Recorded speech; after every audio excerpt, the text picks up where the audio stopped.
Hi, hello, how are you, Amanda? Seint artist. Let's do our makeup. I get a beautiful finish with my makeup that I love, but I have a lot going on underneath. Everybody says, oh, you have such pretty skin. And I always say to them, it's the makeup. And they laugh and they're like, oh no. No, really, it's the makeup.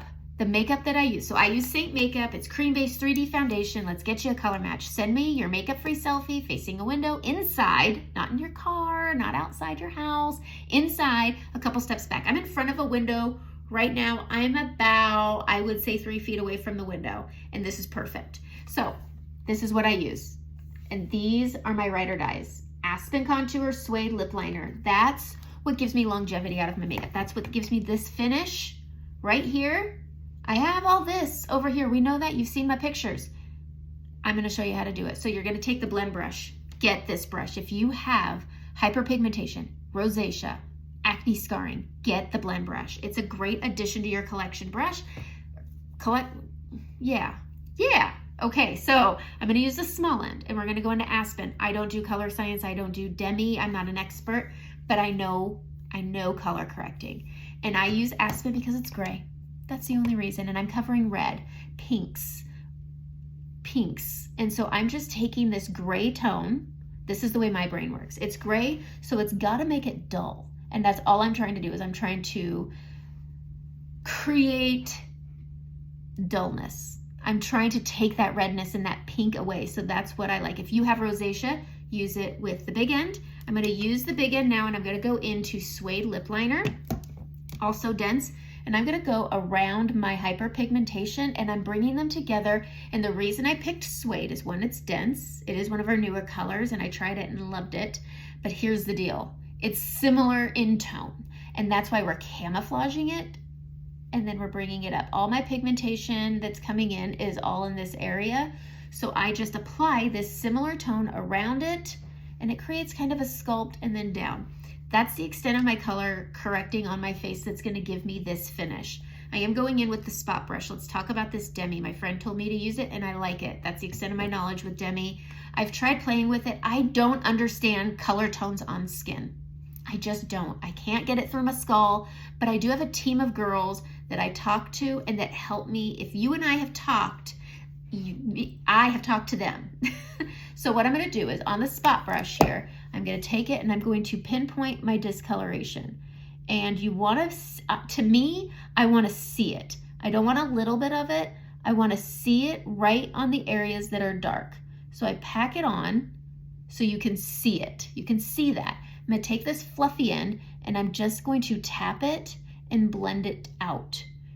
Keeping it where it is, just blending it out. Just like that. If you feel your discoloration is still showing, this is my tip.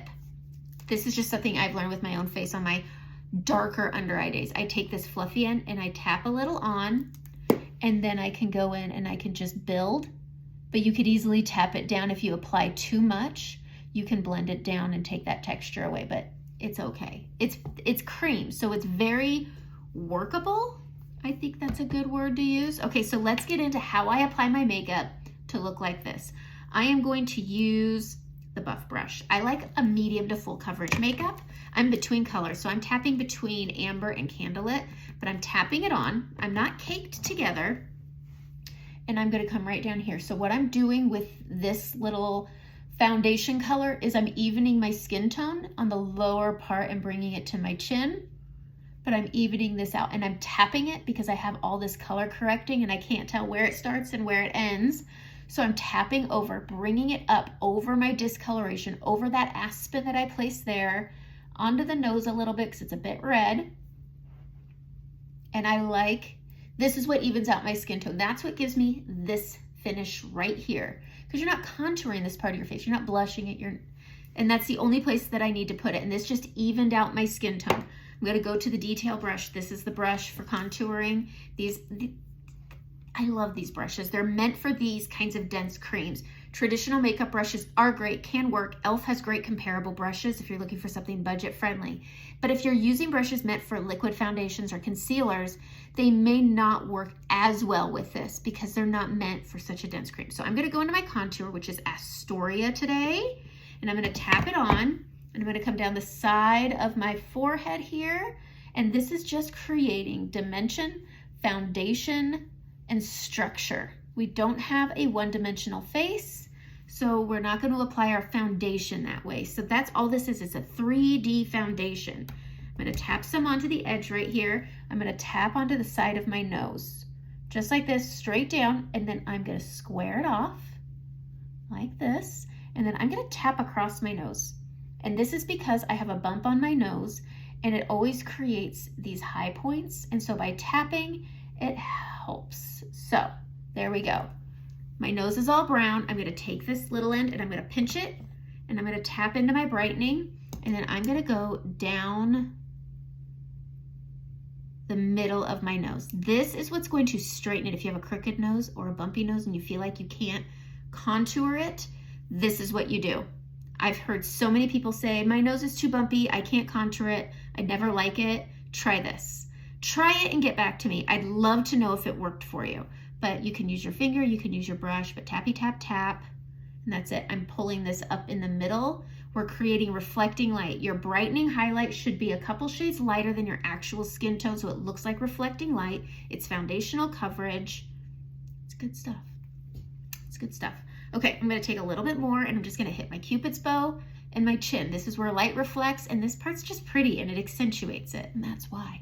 Okay, going back to the big end, we're going back into Astoria or whatever contour you're using. And we're gonna come above our natural shadow. If you put your contour in your shadow, you're gonna pull your cheek down. So you're gonna go up, there we go. We're gonna hang it back. If you're just getting into contouring your cheeks, keep it way back here and just tap around and push on that cheekbone. We're gonna pull it down a little bit.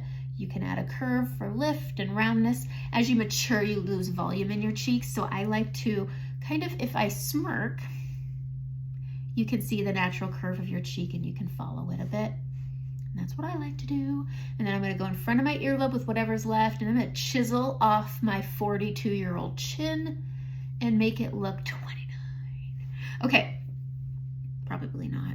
Okay, I'm gonna go in and I'm gonna move on to my 3D brush. I'm using a lot of brushes. You can do this with one brush, but we'll do it with one brush. We'll stick to the 3D brush, okay? I'm going into Bella Bronzer, tappy tap. This stuff comes off easy.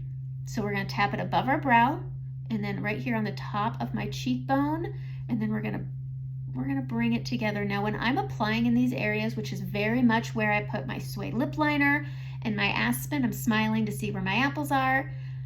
You want to tap, otherwise you're moving that product that we put underneath that laid all the groundwork. I feel like I need a little help right here. Okay, I'm gonna do my blush. I like doing my under eyes last, and I today did Frenchie on my apple over here. This helps combat that redness from pulling through, what helps give me this flawless, good finish. And I put this on the apples. If you have rosacea, if you have scarring, this is a handy little trick so it doesn't pull extra through. And then I'm gonna go into Bright Dahlia. This is my favorite spring summer color, getting Dahlia, and we're gonna pop it right up here. And I'm going to take that buff brush that I applied all my makeup with, all my foundation with, and I'm just gonna tap into it, and I'm gonna bring it up, and then I'm gonna bring it down. I'm gonna smile so I stay in my apples, and then we bring it up. And if you wanna add more, you can certainly build. Certainly can, but I smile because I want to see where my apples are, so I get this natural, do you see how it just is supple? That's how I get the supple look, and that's it. Next, we're going to do the under eyes. I always do my under eyes with the small end of the blend brush because it's a high texture area. There's lots of fine lines. It can be easily creped. So I'm going to go into Versailles, my brightening. I'm gonna put some on, and I'm gonna go under my trough, and this helps by doing last because it cleans up any eyeshadow fallout, but it will also help with if your blush came up just a little too high. I pull up to give my eye lift. There's so many little tricks to your under eye, but I just like to very, very much focus on my orbital bone and up right here, and then I'll bring it up right here. But tapping, especially if you've put Demi on first, I like pairing Demi with my under eye brightener. It's by preference, it's my face. And that's how I get my final finish. That's it. You can take a fluffy brush, even the big end of the blend brush, and just very lightly feather around, giving everything a nice final blend. I do like to take and go, and that just chisel, look at that. I didn't have to add any makeup, but it did just chisel it really nice. It really snatches things up if you're wanting to do that. I'm gonna use this small end and let's just give us a nice lip today. I'm gonna take Dahlia with my finger and I'm gonna put that all over my lip. It's a really pretty pink color. I know pinks aren't for everyone, but I love it. I don't pull it outside of my lips, but I am gonna take Audrey, which is still available, and we're gonna put it right in the middle here. Look at how pretty that is. Right here, and that just kind of punches up the middle, pouts it out a little bit, makes your lips look a little bit fuller without having to do the liners. I know I talk about the liners, but if you don't wanna do that, just pop up. You could even take your brightening highlight and pop it in the middle of your lip color, and it's really nice. But that's it. That's how I get my finish. I do like setting powder because I'm oily. So I start at my temple and then I'll work my way in. I don't like to apply new powder directly to the front of my face. It texturizes it. So when I think it's empty, I'll bring it to the apples. But it gives this really pretty finish. Tap, tap, tap, temple, temple, temple. Grab it, tap it, temple, temple, temple, bring it down, bring it, and tap, tap, tap, tap, tap. If you think you can't see it, that doesn't mean it isn't there. That's the perfect place you want to be at with your brush. So that's it. That's how I get this really pretty final finish with longevity. This will still look good in 6 hours, 8 hours. If you have oily skin, touch up your oily areas, but that's it. That's my face. That's so easy. It's essentially one layer once you've color corrected. You're not stacking all these different things. I can't tell you how many layers I used to have on my face, but it was a lot. Okay, that's it. Have a great day.